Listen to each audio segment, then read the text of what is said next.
si mendoni, kemi bërë hapa para, kemi bërë hapa mbrapa në politikë bërjes?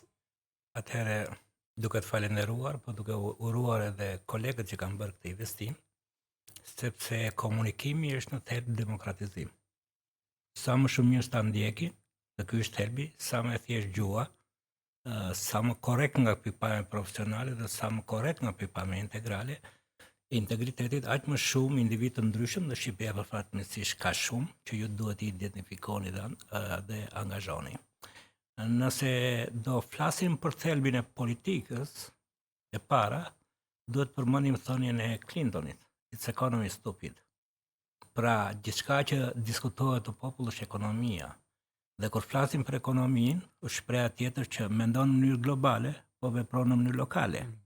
Sepse ne po lodhemi nga lider shqiptar që bëjnë gjithçka duke keq përdorur dhe para publike, por të krijuar profil global, duke humbur çdo ndjesi sociale me njerëzit që jo thjesht i votojnë, po që janë popull i vendit të tyre. Dhe sigurisht vlerësimi për politikën duhet bërë në këndvështrimin.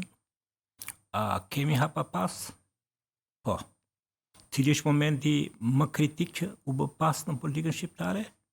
Ishte marrëveshja e binjakëve në politikë Rama Berisha, që ndryshuan kushtetutën e vendit tonë në vitin 2008, duke ndryshuar modelin elektoral dhe duke shndruar partitë politike, të paktën deri në 2005, PS-ja, më falni që jam nga Vlora, ishte partia më e hapur, më debatuese brenda vetë saj, më partia me demokraci të brendshme model si pikë referencë dhe për partitë e tjera, dhe që debati që kam pasur me Ramën është që me lëvizjen e mendimit ndryshe në vitin 2011, që nëse duam të demokratizojmë qeverisjen e vendit, së pari duhet të demokratizojmë partitë politike.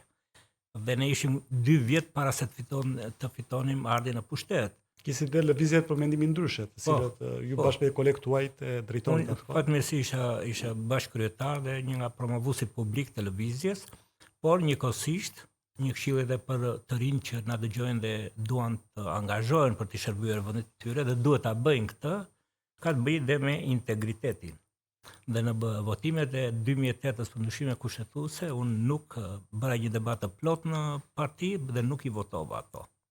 Dhe gjithë secili nga ne duhet të ketë disa gur kilometrik të krijimit të integritetit si parakusht. Bile do bashkëpunojmë edhe për librin Fuqia e integritetit. Pra, u bë kjo, partitë u kthyer nga forca politike në SHPK individuale.